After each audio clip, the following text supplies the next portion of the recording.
Hello class हमने आपको basic biology बताया था लास्ट जो हमारी क्लास थी। आज हम आपको केमिस्ट्री के बारे में थोड़ा सा बताएंगे। बेसिक उसका बताएंगे केमिस्ट्री होती क्या है। केमिस्ट्री को हिंदी में हम क्या बोलते हैं, रसायन विज्ञान कहते हैं, जो कि एक साइंस का ही एक पार्ट होता है। साइंस के हमने 3 पार्ट शायद आपको बताए हैं, फिजिक्स, केमिस्ट्री और बायोलॉजी, मीन भौतिक विज्ञान, रसायन विज्ञान और जीव विज्ञान। ठीक है, अब हम आपको आज जो डिस्कस कराने जा रहे हैं वो केमिस्ट्री के बारे में। केमिस्ट्री होती क्या है, हिंदी में इसको क्या बोलते हैं, रसायन। ठीक है, रसायन विज्ञान। ठीक, अब केमिस्ट्री क्या है, केमिस्ट्री जैसे हमने बताया कि बायोलॉजी में पेड़ पौधों और जीव जंतुओं का अध्ययन किया जाता है। केमिस्ट्री क्या होती है, केमिस्ट्री मतलब रसायन विज्ञान। केमिस्ट्री में क्या होता है, जितने भी हमारे पदार्थ हैं, ठीक है, पदार्थ जो जिनकी संरचना तथा गुण अलग अलग होते हैं, अगर हम किसी भी 2 पदार्थ को आपस में मिक्स करें तो उनसे कुछ नए उत्पाद क्या होता है, प्राप्त होता है। ठीक है, अगर हम केमिस्ट्री की एक एग्जैक्ट डेफिनेशन कहें तो डेफिनेशन क्या होती है, the scientific study of the structure, क्या होता है, the scientific study of the structure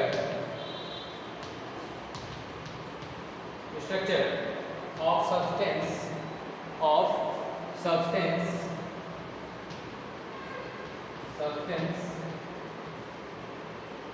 and what happened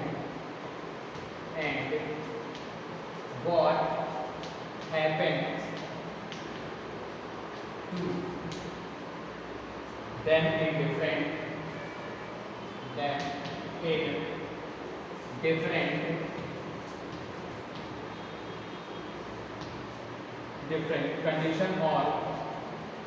different condition or when mixed each other, when mixed with each other। ठीक है, ये हमारी क्या होती है, केमिस्ट्री की डेफिनेशन होती है। मीन्स कहने का मतलब क्या है कि जो साइंटिफिक स्टडी है, ठीक है, साइंटिफिक स्टडी के अंतर्गत हम जो भी पदार्थ देखते हैं, ठीक है, उनकी हम स्ट्रक्चर देखते हैं, उसका हम जो कैरेक्टरिस्ट होती है या प्रॉपर्टीज़ होती है, ठीक है, प्रॉपर्टीज़ का अगर हम दोनों एक निश्चित रेशियो में उसको अगर हम मिक्सअप करें, ठीक है, तो मिक्सअप करें तो उससे जो मिलकर एक नई चीज़ बनती है वो हमें किसके अंतर्गत होती है, वो रसायन विज्ञान के अंतर्गत आती है। अगर हम कोई भी सब्सटेंस या कोई भी मॉलिक्यूल्स या कोई 2 कंपाउंड अगर आपस में हम मिक्सअप कर रहे हैं तो उससे एक नए पदार्थ का निर्माण ही क्या कहलाता है, ये रिएक्शंस कहलाती है। और जो इसके अंतर्गत क्या होता है, ये रसायन विज्ञान के अंतर्गत ही आता है। ठीक है, कोई भी रिएक्शन चल रही होती है, जैसे अगर हम एक बात करें कि डाइजेशन, या हम कहें कि जो हमारा रेस्पिरेशन होता है, ठीक है, किस तरीके से वो होता है, तो उसमें भी कुछ ना कुछ मेटाबॉलिक रिएक्शंस चलती रहती हैं। ठीक, अगर हम फोटोसिंथेसिस की बात करें तो फोटोसिंथेसिस में देखिए क्या है, फोटोसिंथेसिस में क्या होता है, carbon dioxide, water, sunlight and chlorophyll जब ये आपस में क्या करते हैं, रिएक्ट करते हैं, मिलते हैं, तब ग्लूकोज जो कि स्टार्च के रूप में जो प्लांट होते हैं वो एब्जॉर्ब करते हैं, बनाते हैं, जो कि उनका फूड मटेरियल होता है, प्लस साथ में क्या करते हैं, ऑक्सीजन गैस को रिलीज करते हैं। ठीक, तो रसायन विज्ञान की वह शाखा, अगर हम हिंदी में कहें, एक डिफाइन कहें तो रसायन विज्ञान की वह शाखा या विज्ञान की वह शाखा जिसके अंतर्गत किसी भी 2 पदार्थ या 2 से अधिक पदार्थों के गुणों, संरचना आदि का अध्ययन किया जाता है, रसायन विज्ञान के अंतर्गत आता है। ठीक है, तो ये हमारी हो गई रसायन विज्ञान की परिभाषा। अगर इसके हम फादर कहें तो फादर ऑफ केमिस्ट्री कौन है, तो फादर ऑफ केमिस्ट्री जो है, ठीक है, फादर ऑफ केमिस्ट्री एक साइंटिस्ट है, ठीक है, जिनका नाम है लेवोसियर। ठीक है, बॉयल, लेवोसियर, ये कई सारे साइंटिस्ट ने आपस में मिलकर इसको इजाद किया था, इसके बारे में बताया था, पूरी डिस्कशन इसकी बताई थी। ठीक है, तो साइंटिस्ट का नाम क्या है, लेवोसियर। ठीक है, ये एक साइंटिस्ट है जिन्हें फादर ऑफ केमिस्ट्री कहा जाता है। ठीक है, या रसायन विज्ञान का जनक कहा जाता है। रसायन विज्ञान की वह शाखा जिसके अंतर्गत किसी भी पदार्थ की संरचना, गुणों, भौतिक गुणों, रासायनिक या इनके उपयोगों या किस तरीके से उसका हम अध्ययन करते हैं वो हमारे रसायन विज्ञान के अंतर्गत आता है। ठीक है, समझ गए होंगे केमिस्ट्री होती क्या है। ठीक है, अब देखिए कोई भी केमिकल रिएक्शंस होती है तो केमिकल रिएक्शन में दो पार्ट पाए जाते हैं। ठीक है, टू पार्ट्स होते हैं, एक हमारा क्या होता है रिएक्टेंट होता है और एक क्या होता है प्रोडक्ट होता है। ठीक है, मान लीजिए यहाँ पास कोई भी चीज़ है, मान लीजिए 1 + 1 दिस प्लस दिस। ठीक है, इस तरीके से हमने एक चीज़ बताई। ठीक है, तो ये जो हमारा पार्ट होता है, ये जो हमारा पार्ट होता है वो हमारा कहलाता है क्या, रिएक्टेंट। ठीक, रिएक्टेंट क्या बोलते हैं इसको, रिएक्टेंट। हिंदी में हम इसको बोलते हैं अभिकारक। ठीक है, क्या बोलते हैं, अभिकारक कहते हैं। ठीक है, यहाँ पास 1 कंपाउंड एलिमेंट या जो भी मिक्सचर है 1 भी हो सकता है या 2 मोर देन 2 हो सकता है। इसी तरीके से जो हमें मिल रहा है, ठीक है, इन दोनों ने जब रिएक्ट किया तो ये हमारा जो भी चीज़ प्राप्त हुआ वो हमारा क्या कहलाता है, प्रोडक्ट कहलाता है। ठीक है, प्रोडक्ट जिसे हम हिंदी में बोलते हैं उत्पाद।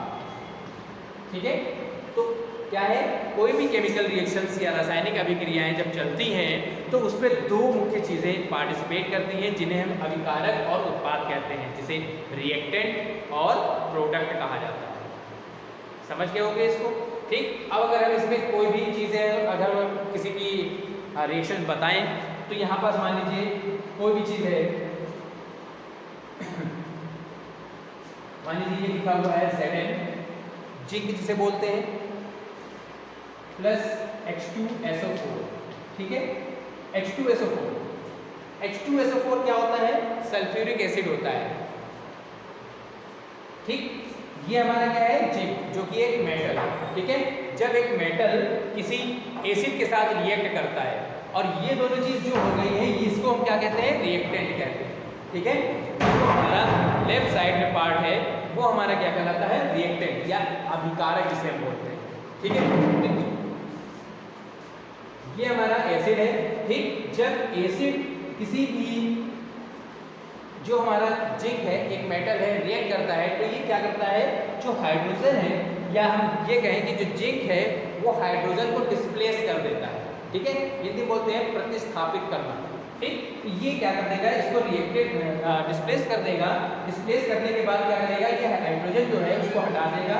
मीन्स ये जो है इसके स्थान पर आ जाएगा, हाइड्रोजन के स्थान पर क्या बन जाएगा यहाँ ZnSO4 और उसके बाद प्लस क्या यहाँ पास बच गया, यहाँ पास हमारा क्या बचा दिया है, इसने इसको डिस्प्लेस कर दिया, मीन्स पूरी तरीके से ये हट गया। तो बचा हमारा क्या, केवल हाइड्रोजन बचा। ठीक है, जो कि एक गैस के रूप में रिलीज हो गई और इसको बाहर निकाल दिया। ठीक है, तो इसमें क्या है, जो हमारा लेफ्ट साइड का एरिया है वो हमारा क्या कहलाता है, रिएक्टेंट कहलाता है। ठीक है, जिसे हम क्या कहते हैं, अभिकारक कहते हैं। और राइट साइड में जो हमें प्रोडक्ट मिलता है वो उत्पाद कहलाता है। ठीक है, इसी तरीके से यहाँ पास केवल सिंगल भी हो सकता है, डबल, ट्रिपल, किसी से भी हम रिएक्शन करा सकते हैं। और यहाँ पास जो हमारा प्रोडक्ट मिल रहा है वहाँ भी केवल एक प्रोडक्ट प्राप्त हो सकता है, 2 हो सकता है, 3 भी हो सकता है। ठीक है, मतलब जिस तरीके की वो रिएक्शंस होगी, जैसी रासायनिक अभिक्रिया होगी उस तरीके से वो पदार्थ वहाँ पास प्राप्त होता है। ठीक है, आई थिंक समझ गए होंगे किस तरीके से क्या होता है रिएक्टेंट और क्या होता है उत्पाद या प्रोडक्ट। ठीक है, अगर हम कोई और भी एग्जाम्पल अगर हम दें,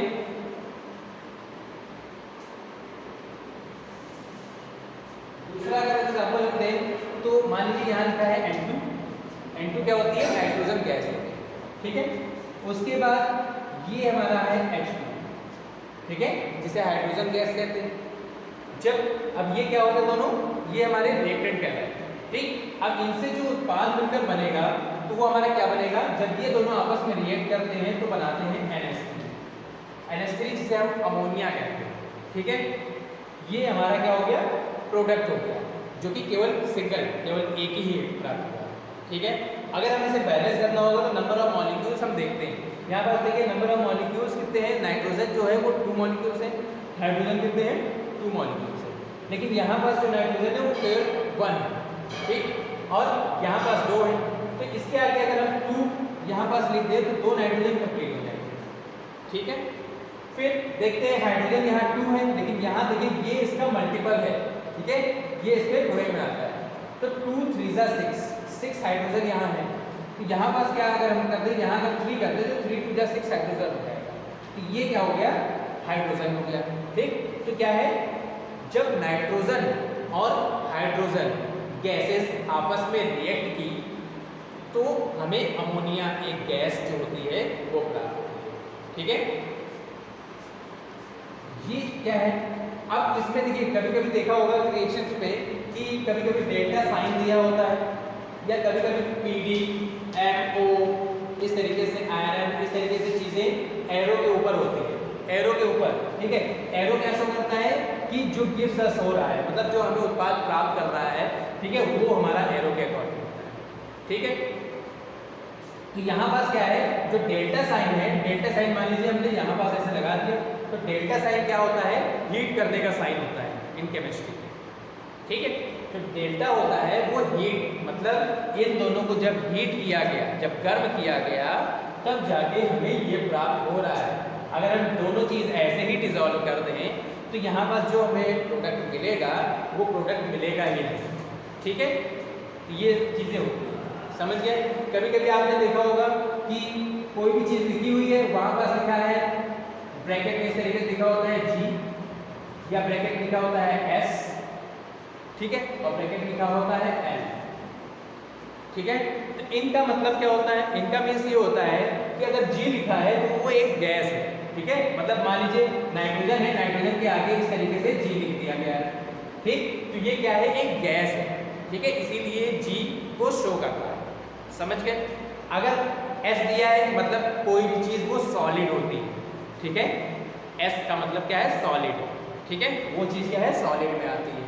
और L जो है मतलब कोई भी रिएक्टेंट अगर रिएक्ट कर रहा है किसी भी दूसरे रिएक्टेंट से, तो वो क्या है, लिक्विड में है, सॉलिड में है, या गैस में है, वो सारी चीज़ें इसके अकॉर्डिंग शो होती है, ठीक है। बुकों में आपको ये सारी चीज़ें देखने को मिलेगी, रिएक्शन लिखी होगी, उसके बाद ब्रैकेट में ये चीज़ें लिखी होगी। तो G के मीन्स क्या होता है, गैस, S का मीन्स सॉलिड, और L का मीन्स लिक्विड, ठीक है। ये चीज़ आप लोग ध्यान रखें। उसके बाद देखिए जैसे हमने यहाँ बताया कि ये हाइड्रोजन एक गैस हमें मिली, ठीक है। तो गैस जो होती है हमेशा ऊपर ही जाती है, ठीक है। गैस अगर उड़ेगी तो अप ही जाएगी, ना कि डाउन होगी, ठीक। तो कभी कभी इस तरीके का साइन अगर देखने को मिले, ठीक है, तो इसका मतलब ऑटोमेटिक आप समझ जाइए कि ये क्या है, एक गैस है जो कि अगर हम बीकर में कुछ कर रहे हैं, यहाँ पास इस तरीके से है, तो जो भी हमें मिल रहा है तो वो गैस के रूप में ऊपर जा रहा है, ठीक है। अगर सॉलिड होगी तो ये धीरे धीरे क्या होगी, नीचे चीज़ बैठती चली जाएगी। अगर कोई चीज़ सॉलिड है तो क्या होगी, नीचे ही बैठेगी, ठीक है, नीचे बैठेगी, समझ गए। तो इस तरीके से ये सारी चीज़ें, आप छोटी छोटी सी चीज़ें हैं, अगर ये समझ में आएगी तो आगे शायद सारी चीज़ें केमिस्ट्री में समझ में आती है, ठीक है। अगर हम मैटर की डिफाइन करें या पदार्थ क्या होता है, ठीक है, पदार्थ होता क्या है, अगर हम ये कहें तो पदार्थ क्या होता है, बताइए अगर कुछ पता हो, ठीक। क्या है, matter is anything which occupies space, ठीक। जो पदार्थ होता है वो क्या है, कोई भी ऐसी चीज़ जो जगह घेरती है, स्थान जो होती है वो घेरती है, सारे मैटर में आते हैं, ठीक है। उसके अंतर्गत सारी चीज़ें आती हैं। इस अर्थ पे जितनी भी चीज़ें हैं, चाहे हम सॉलिड की बात कर लें, चाहे हम लिक्विड की बात कर लें, और चाहे हम गैस की बात कर लें, सारे मैटर में ही आते हैं, ठीक है। अगर कहा जाए कि मैटर को कितने भागों में डिवाइड किया गया है, तो it is divided into 3 main parts, solid, liquid and gas, ठीक है। 3 पार्ट में डिवाइड किया गया है, क्योंकि जितनी भी चीज़ें हैं, आई थिंक मेरे ख्याल से कि सारी चीज़ें क्या होती हैं, वो इन्हीं तीनों फॉर्म में होती हैं, ठीक है। अगर हम कहें जो वाटर के बारे में अगर हम कहें, ठीक है, तो गैसियस फॉर्म में क्या होता है, जो वाटर वेपर होती है, ठीक, जलवाष्प जिसे बोलते हैं। और अगर हम सॉलिड फॉर्म में कहें तो जो बर्फ होती है वो भी तो वाटर ही होती है, अगर बोल दें तो वो वाटर बन जाएगा, तो वो हमारी हो गई क्या, सॉलिड फॉर्म में। लिक्विड फॉर्म में जो हमारा मेन वाटर होता है, जिसका फॉर्मूला क्या होता है, H2O, ठीक है, वो हमारा वाटर होता है, ठीक है। तो ये सारी चीज़ें क्या है, मैटर में ही आती है, ठीक है। तो मैटर के कितने पार्ट्स हुए? मेन 3 पार्ट्स हुए, सॉलिड, लिक्विड एंड गैस। समझ गए? ठीक। तो आज की क्लास में इतना ही रहेगा। आप बेसिक हमने आपको पढ़ाया है, जब से आपका नया कोर्स होगा तब से हम आपको बता देंगे और इसको आराम से करिए। क्वेश्चंस हम आपको बता रहे हैं, कुछ क्वेश्चंस लिख रहे हैं, वो क्वेश्चंस आप लोग सॉल्व करिएगा, ठीक है। जैसे पहला हमारा क्वेश्चन जो है, व्हाट इज केमिस्ट्री, ठीक है।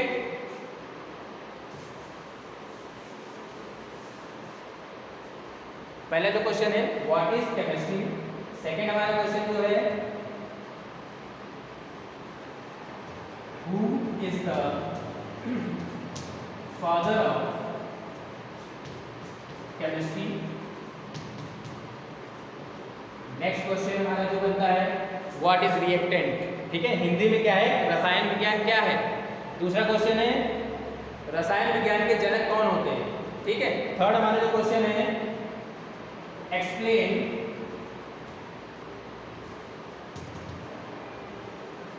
रिएक्टेंट एंड प्रोडक्ट, ठीक। मतलब अभिकारक और उत्पाद क्या होते हैं, इसके बारे में हमको बताना है, ठीक। Next question, what is matter, पदार्थ क्या है, ठीक है। पदार्थ क्या है। और लास्ट क्वेश्चन हमारा जो है, लास्ट क्वेश्चन जो है वो क्या है, how many types of matter, how many types of matter, matter के कितने प्रकार होते हैं, उसके नाम भी आपको देने, ठीक है। कितने प्रकार होते हैं और उसके नाम बताइए, ठीक है। समझ गए? Okay, have a good day.